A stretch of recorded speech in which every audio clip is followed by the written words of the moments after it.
Welcome back. Last we saw of Ivan, and the one and only Ivan, he is working on a project, and we'll see that this project is for Ruby. So we'll return to our story. I watch Ruby plod around the ring in endless circles, going nowhere. More visitors have been coming, but not many. Max says Ruby's not picking up the slack after all. He says he's cutting back on our food. He says he's turning off the heat at night to save money. Ruby looks thinner to me, more wrinkled than Stella ever was. Do you think Ruby's eating enough? I ask Bob. I don't know. I'll tell you one thing, though. You're sure as heck painting enough. Bob wrinkles his nose. That stench is unbelievable. And I found yellow paint in my tail this morning. Bob isn't happy about my night painting. He says it's unnatural. Now, while I work on my art, Bob sleeps on Not Tag.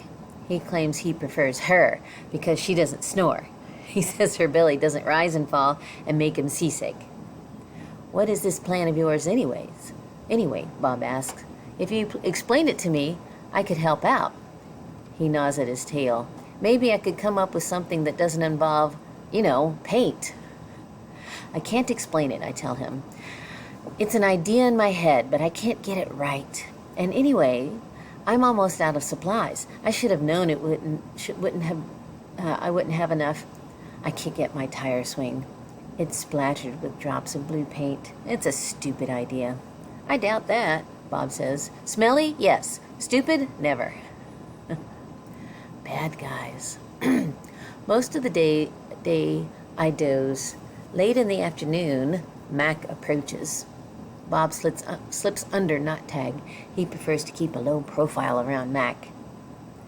Mac's gaze falls on my pool. A corner of my paintings is visible. What's that, big guy? He asks. I calmly eat an orange, ignoring him, but my heart is racing.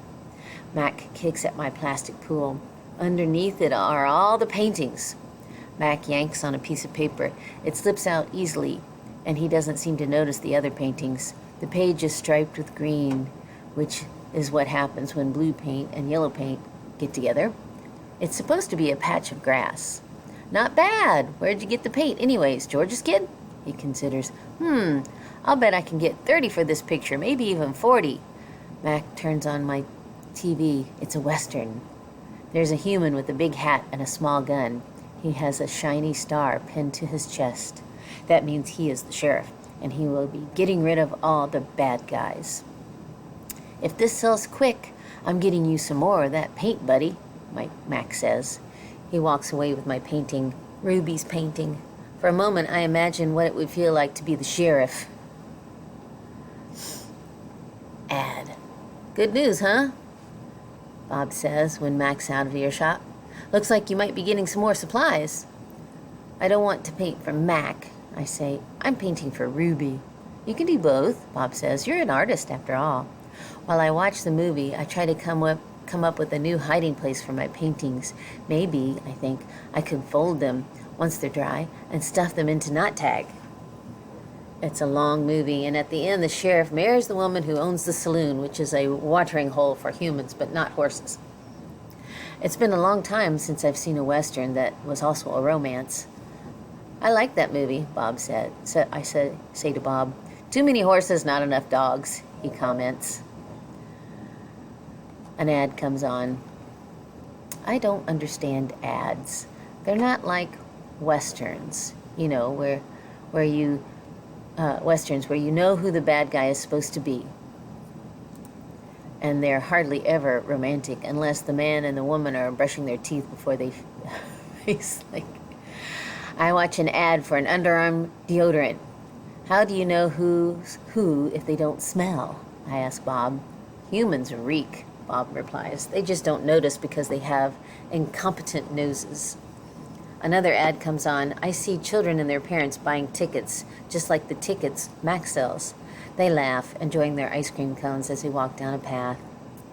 They pause to enjoy two sleepy-eyed cats, huge and striped, dozing in long grass. Tigers, I know, because I saw them on a nature show once. Words flash on the screen, accompanied by a drawing of a red giraffe. The giraffe vanishes, and I see a human family staring at another kind of family, elephants, old and young. They're surrounded by rocks and trees and grass and room to wander. It's a wild cage, a zoo. I see where it begins and where it ends. The wall that says you are this and we are that, that is how it will always be. It's not a perfect place. Even in just a few fleeting seconds on my TV screen, I can see that. A perfect place would not need walls. But it's the place I need. I gaze at the elephants and then look over at Ruby, small and alone. Before the ad ends, I try to remember every last detail. Rocks, trees, tails, trunks. It's the picture I need to paint. Imagining. It's different now when I paint. I'm not painting what I see in front of me, a banana, an apple. I'm painting what I see in my head. Things that don't exist, at least not yet. Not tag. I pull out not tag stuffing carefully. I fill her with my paintings, hide them so Mac won't sell them. She's large, bigger than Bob, but I still have to crumple a few of them.